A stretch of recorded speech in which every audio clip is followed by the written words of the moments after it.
मैंने आज तक अपनी जिंदगी की और तूफान को बड़ी हिम्मत से लड़ा है, पर ऐसा लगता है जैसे मैं इस तूफान से हार जाऊंगी। कोई भी दर्द, कोई भी तकलीफ मैंने हमेशा हंसते हुए सह ली, पर ध्रुव, उसका दर्द मुझसे नहीं बर्दाश्त होगा। पता नहीं उसमें क्या बीत रही होगी। वो कैसे सहेगा ये सब? वो कैसे इस दर्द से बाहर निकलेगा?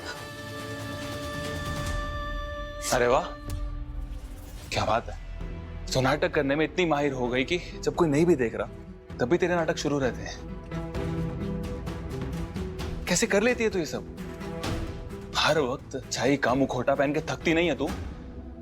ये क्या बोल रहा है तू? इस बार तुझे माफी नहीं मिलेगी, कभी भी नहीं।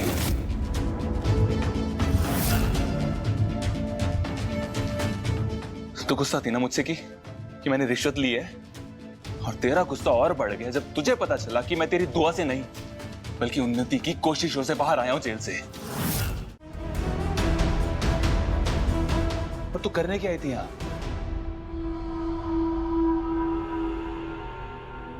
मैं यहां से नहीं जाऊंगी। ठीक है, फिर मैं खुद तुझे यहां से बाहर निकालता हूं।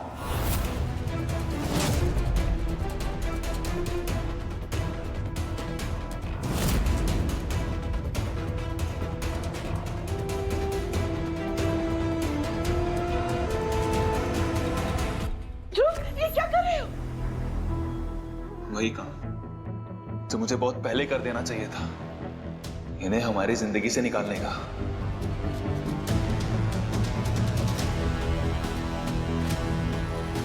ध्रुव,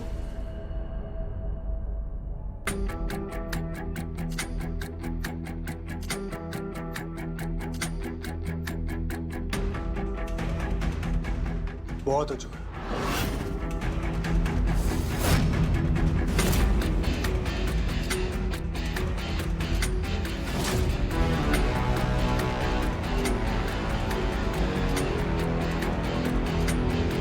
तुम अपनी बहन के बारे में ऐसा सोच भी कैसे सकते हो, जिस बहन ने तुम्हारे लिए आटा साटा जैसी शादी करके अपनी जिंदगी दांव पर लगा दी, ये जानते हुए कि उस शादी के बाद उसे बस अपमान, बेइज्जती और नफरत के अलावा और कुछ नहीं मिलेगा।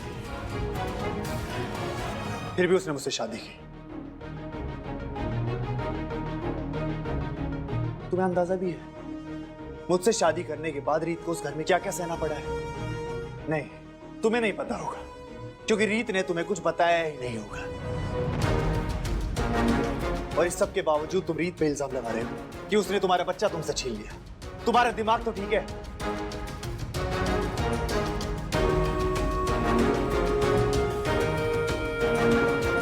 क्या कुछ नहीं किया रीत ने तुम्हारे लिए, और एक हादसे ने तुम्हें सब कुछ भुलवा दिया।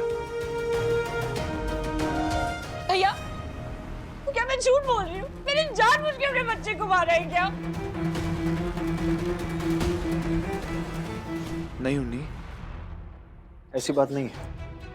मैं जानता हूं तू बहुत तकलीफ में, लेकिन कई बार हमें लगता है कि हमारा दर्द दूसरों को दर्द देने से ही कम हो सकता है। तू जानती है, मुझे भी ऐसा लगता था जब माँ हमारी जिंदगी में नहीं थी। तो जब मुझसे भी वो दर्द बर्दाश्त नहीं होता था तो मैं उस दर्द को गुस्से में तब्दील करके दूसरों पर निकालता था। रीत ने भी मेरा वो गुस्सा कई बार सहा है, लेकिन मैं ये नहीं चाहता जो गलती मैंने की है वो तू भी करे। मुझे नहीं पता आप दोनों के बीच में क्या हुआ, लेकिन आप अभी मुझे सपोर्ट करने के बजाय मुझे लेक्चर दे रहे हो। नहीं, ऐसी बात नहीं है। हुई बॉर्न एक्टर बुआ जी। लेकिन कमाल तो आपने किया है। ये सारा प्लान आप ही का तो है। इसके राइटर, प्रोड्यूसर, डायरेक्टर आप ही तो हो बुआ जी। मैंने तो बस वो किया जो आपने कहा। पर सबसे बड़ा कमाल तो तब हो गया जब तूने ज्वेलरी के बारे में ध्रुव के दिमाग में रीत के लिए शक भर दिया, वरना वो तो उसे बस माफ करने ही वाला था। दे दूं? तूने इतने टाइम बाद मुझे फिर से दे दूंगा। बुआ जी, आपका वो आइडिया भी कम नहीं था जब आपने मुझसे कहा कि गोद भराई के फंक्शन में रीत भाभी से पैचअप कर लो ताकि मैं उनकी और सबकी नजरों में महान बन जाऊं। आप तो जीनियस हो बुआ जी। लेकिन उन्नति बिटिया, इन सब में ना तुझे वीरेन भैया को भी थैंक यू बोलना पड़ेगा। उसने क्या सही टाइम पे वो किया जो उसे करना चाहिए था। एब्सोल्युटली बुआ जी, उन्होंने दीवार को उसी टाइम पे हिलाया जब रीत भाभी देख रही थी। वीरू भैया की टाइम तो सॉलिड निकली।